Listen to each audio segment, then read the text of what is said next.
Salutations everybody, it is Matty here today, and welcome to the Elder Scrolls 6 Wishlist series, a series designed to help dictate the future of the Elder Scrolls franchise. Every Thursday at 12 p.m. Eastern Standard Time, we plant our butts right here and get talking in the comments down below of what we want to see next in the Elder Scrolls franchise, whether it's something we love about Bethesda, something we don't like that they've done in previous games, and so on. And this week, we are talking about the cities of the Elder Scrolls 6 and how Bethesda can take inspiration from previous works and amend also previous things they've done to make the ideal cities. Starting off with the comment from Nick Reed, who says, I want Witcher-sized cities and morally gray quests. Now, we're going to get into questing in a future episode, and that's likely going to be one of the longer episodes for this Elder Scrolls 6 wishlist series because there's a lot to go over in that category. As for the Witcher-sized cities, I do agree that these had a city feel. Now, one of the complaints that has come about with Skyrim, since a lot of people have been playing it again because of the special edition, is that people feel the cities were small. They had the label city, but they didn't feel like cities. They felt like almost emphasized villages, if anything, because they were very easy to go from one point of the map to the other.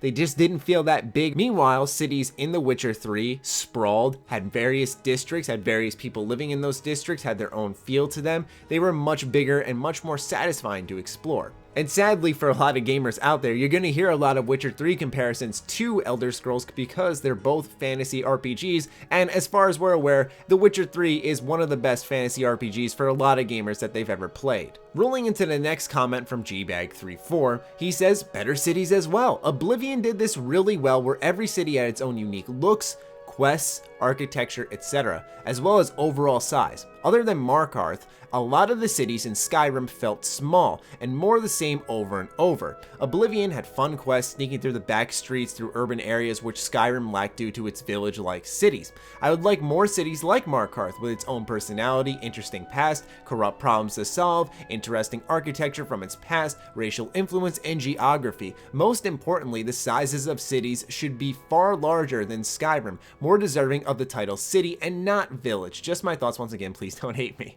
So yes, this is exactly what I was just talking about, that people were saying it's an emphasized village in a way. It's not really city, it's just got the label of city. And so I do agree in many respects, but I do have to say that Oblivion did cities well, especially obviously the Imperial City that was very distinct and diverse in comparison to everything else. But if I'm really looking at the Elder Scrolls franchise and capitals slash cities that were done really well, I'm actually looking at Morrowind personally. Morrowind had the most diverse set of capitals slash main cities in a game I've seen in a long while. Outrun, Balmora, Ebonheart, and so on. Vivec as well, and people living there with their own set of problems. If I'm going to mimic any Elder Scrolls game in the terms of its cities, it's going to be Morrowind. That is not to say that Oblivion has not done well with their cities and that Skyrim's are bad. It's just that there is definitely room for improvement with those cities because those are some of the biggest parts of the game. The holds in Elder Scrolls Skyrim are really cool and I like the idea of that, but still I do agree that some of them look a little samey, a lot of them don't look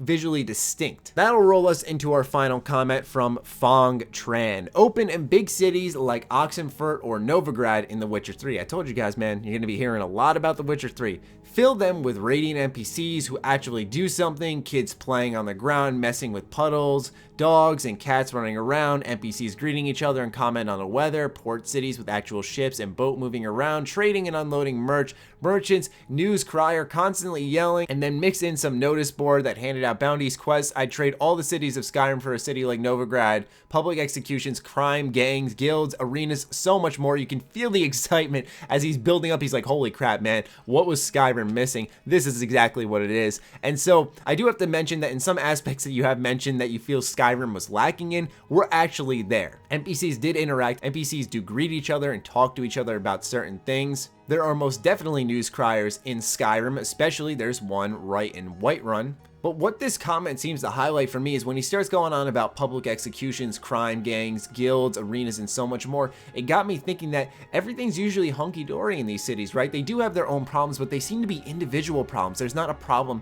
that's just core, deep-rooted in the city itself that you can help fix. For example, like crimes and gangs, stuff that you can help amend to make this city thrive once again. I believe that creating a good city goes hand in hand with a lot of the things that Fong mentioned here, such as NPCs interacting and doing different things on the map. but I think it's those aspects when it breaks down into questing and interacting with people is where the city truly becomes diverse, not only in just architecture, but interaction. Anyway, that is this week's Elder Scrolls 6 wishlist series. We talked about better cities, and so I'd love to hear what you guys are going to take the conversation to in next week's Elder Scrolls 6 wishlist series. So be sure to fire away down below. Other than that, follow me on Twitter, like me on Facebook. The links are, as always, in the description down below. Check out TriggerBomb.com, the place by Bethesda fans for Bethesda fans. Stay sexy, stay active. I love you all. Peace.